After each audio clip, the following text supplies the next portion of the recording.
क्या हुआ? आज आप बहुत जल्दी उठ गए हो।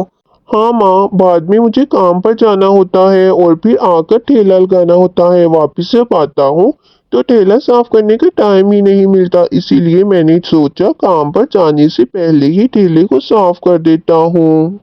बस कर बेटा, कितनी मेहनत करेगा। दिन भर मजदूरी करता है और रात को वापस आकर मोमोज का ठेला लगाता है। इतनी मेहनत करके तुम बीमार पड़ जाओगे। माँ, मुझे कुछ नहीं होगा। मैं बहुत ज्यादा मेहनत करूंगा और पैसे कमाऊंगा और फिर आपका इलाज करवाऊंगा और फिर आपको हवाई जहाज पर दूसरे मुल्क घुमाने के लिए ले जाऊंगा। हाँ बेटा, हवाई जहाज की बात तो रहने ही दे। कहीं ऐसा ना हो कि हवाई जहाज में उड़ते उड़ते मैं भी उड़ ही जाऊं। अरे माँ, बस करो। कैसे की बातें कर रही हो? आपको मुझ पर यकीन नहीं है क्या? अरे बेटा, मुझे तुम पर ही यकीन है। तुम्हारे अलावा मेरा है ही कौन। तुम्हारे पापा तो पहले ही मुझे छोड़ कर जा चुके हैं और अब मैं रह गई हूँ तुम्हारे सर पर बोझ। ऊपर वाला मुझे भी उठा ले ताकि तुम्हारे सर से मेरी जिम्मेदारी तो खत्म हो ना। माँ, ऐसी बातें करके मेरा दिल मत दुखाया करो। ये कहानी है अली की, जो एक छोटे से गांव में रहता था। वो और उसकी माँ अकेले रहते थे। वो अपनी माँ से बहुत ज्यादा प्यार करता था। माँ, मैंने ठेला धो दिया है। आप जाओ और नहा लो। मैं फटाफट से खाना बना लेता हूँ, बाद में मुझे काम पर भी जाना है। नहीं बेटा, जाओ तुम नहा लो, मैं खाना बनाती हूँ। आज मेरी तबीयत थोड़ी बेहतर है। नहीं माँ, आप रसोई में खाना बनाने के लिए नहीं जाओगी। डॉक्टर ने आपको मना किया था, इसलिए मैं ही खाना बनाऊंगा। अली बेचारा अकेला ही घर के सारे काम भी करता और फिर बाहर जाकर दिन भर मेहनत मजदूरी करता। दिन भर मजदूरी करने के बाद शाम को घर वापस आकर वो मोमोज बनाता और फिर मोमोज का ठेला लगाता। माँ, मैं जा रहा हूँ मोमोज का ठेला लेकर। मेरे मोमोज तैयार हो गए हैं। आप बस दुआ करना कि मेरी बहुत ज्यादा बिक्री हो। हाँ ठीक है बेटा, मगर जल्दी आ जाना। हाँ हाँ माँ, मैं जल्दी आ जाऊंगा। आप बस दुआ करना कि मेरे मोमोज जल्दी से बिक जाए ताकि मैं जल्दी जल्दी घर वापस आ सकूं। अली फिर अपने ठेला लगा लेता है बाजार में जाकर। जब भी वो अपना ठेला ओपन करता है तो उस पर एक कस्टमर आ जाता है। अरे भाई, मोमोज तैयार है। हाँ हाँ भाई, गर्मा गर्म मोमोज तैयार है। हाँ हाँ ठीक है, एक प्लेट मोमोज की लगा दो और हाँ, चटनी बिल्कुल तीखी रखना। हाँ हाँ, क्यों नहीं भैया जी, एक दफा खाकर तो देखे। चटनी आपको बिल्कुल तीखी ही मिलेगी। जैसे ही वो आदमी एक मोमो खाता है तो वो तो गुस्से में आ जाता है। अरे भैया, अरे भैया, तुझे कहा भी था कि चटनी थोड़ी तीखी रखना। तीखी तो है चटनी। अरे तुम इसको तीखी कहते हो? ऐसे की चटनी तो मेरा 5 साल का बच्चा किसी खाने के बगैर ही पी जाए। अगर तीखी चटनी नहीं बना सकती तो अपना ये ठेला बंद कर दो। वो आदमी एक मोमो खाता है और बाकी के बचे हुए मोमोज वहां पर ही बास्केट में डालकर चले जाता है। अली बेचारा ये सब देखते हुए बहुत ही ज्यादा परेशान हो जाता है, क्योंकि वो उसको बातें भी सुना कर गया था और पैसे भी नहीं देकर गया। भैया, एक प्लेट मोमोज लगा दो और हाँ, चटनी बिल्कुल तीखी रखना। जी मैडम, बिल्कुल मैं चटनी तीखी ही रखूंगा। भैया, मैंने आपको कहा था कि चटनी थोड़ी तीखी रखना। आपने तो बिल्कुल भी तीखी चटनी नहीं रखी। इससे अच्छा तो मैं बर्फी ही खा ले। पर मैडम, चटनी तो मैंने बिल्कुल तीखी ही बनाई है। भैया, क्या हाँ तीखी चटनी बनाई है आपने? आपके मोमोज तो ठीक है, मगर आपको चटनी बनानी नहीं आती। अगर आपको चटनी बनानी नहीं आती तो आप अपने मोमोज का ठेला बंद कर दो। वो औरत भी मोमोज डस्टबिन में डालकर चल देती है। अरे मैडम, मेरे पैसे तो देती जाए। किस चीज के पैसे? एक तो चटनी पीकी बनाई है और ऊपर से मुझसे पैसे मांग रहे हो। वो औरत भी अली को बातें सुनाकर चली गई। बहुत देर तक अली अपने ठेले पर खड़ा हुआ लोगों का इंतजार करता रहा, मगर कोई भी कस्टमर उसके ठेले पर नहीं आता। लगता है आज भी अली के मोमोज अभी तक नहीं सेल हुए। अगर सेल हुए होते तो वो घर पर वापस आ जाता। कितनी जिम्मेदारियां हैं मेरे बेटे पर। एक तो मेरी इलाज की जिम्मेदारी, मेरा इलाज करवाते करवाते बेचारा खुद सूख गया है। ए मेरे अल्लाह, कोई मुआवजा दिखा दे, या तो मुझे उठा ले या तो मुझे बिल्कुल ठीक कर दे। बेचारा अली ठेले पर खड़ा हुआ बहुत ही ज्यादा परेशान हो रहा था।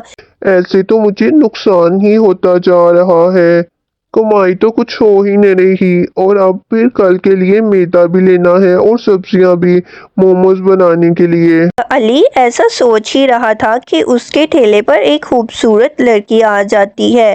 हालांकि उसके कपड़े बहुत ही ज्यादा मैले थे, मगर वो है बहुत ही ज्यादा खूबसूरत थी। सुनिए, मुझे बहुत ज्यादा भूख लगी हुई है, मैंने सुबह से कुछ नहीं खाया, मुझे थोड़े से मोमरिका दे दीजिए ना।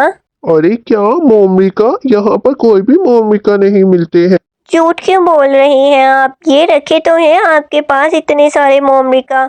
ये मोमरिका नहीं है, ये मोमोज है।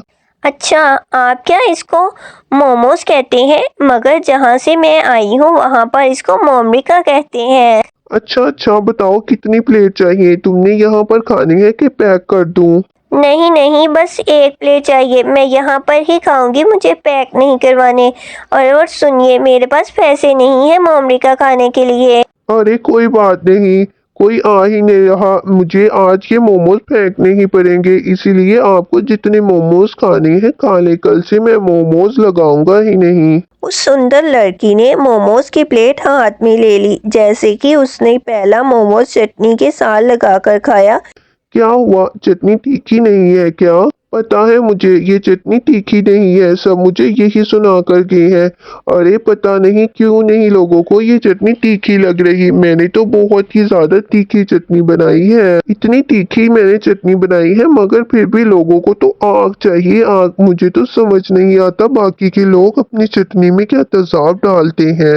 भैया, मुझे आप वो मिर्ची दिखाएंगे जो आपने चटनी में डाली है? अरे क्या अब ये मिर्ची क्या होता है?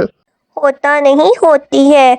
वो जो पहले हरी होती है वो फिर सूखकर लाल हो जाती है, जो आपने चटनी में डाली है।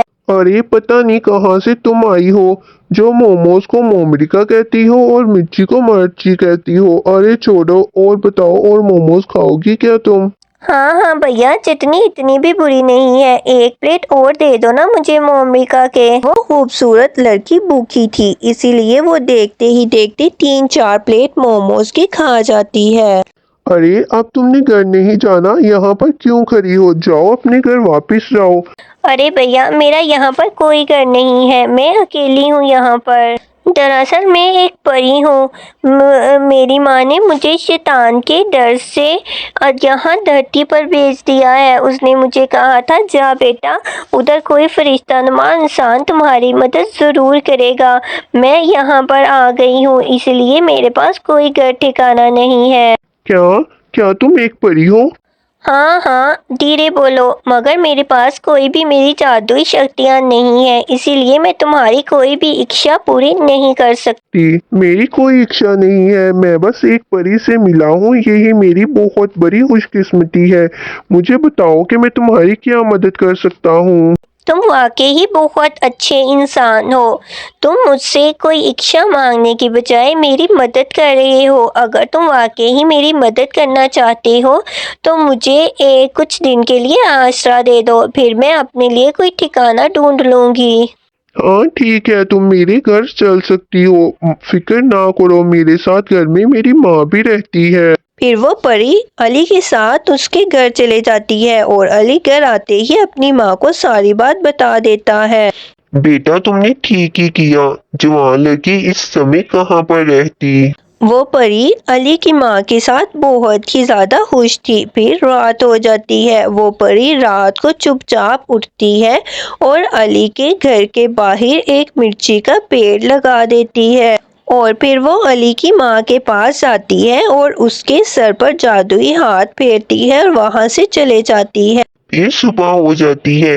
अरे अली बेटा, मैं बिल्कुल ठीक हो गई हूँ। अब ना ही मुझे कोई दर्द है और ना ही मुझे कोई कमजोरी फील हो रही है। हाँ अली, मगर ये कैसा जादू है? वो सामने देखो, वो मिर्ची का पेट यहाँ पर कैसे आया है? हो ना हो माँ, ये जरूर मार्ची का पेड़ है। ये जरूर उस परी ने किया है। हाँ मगर बेटा वो कहाँ गई है?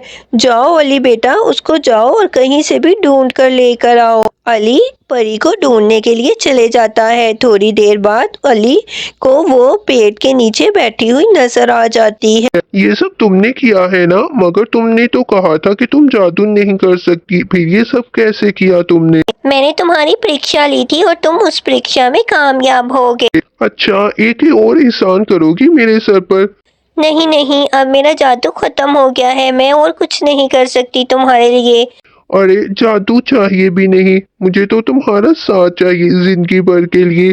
क्या तुम शादी करोगी मेरे से? एक मोमोज वाले से शादी करोगी तुम क्या? वो परी तो बहुत ज्यादा शर्मा जाती है। कुछ दिनों के बाद उनकी शादी हो जाती है और फिर परी अपनी तीखी मिर्चियों की चटनी बनाती और अली मोमोज बनाता। फिर देखते ही देखते अली की बहुत ज्यादा अच्छी सेल होने लग जाती है और वो अपने घर में हंसी खुशी रहने लग जाते हैं।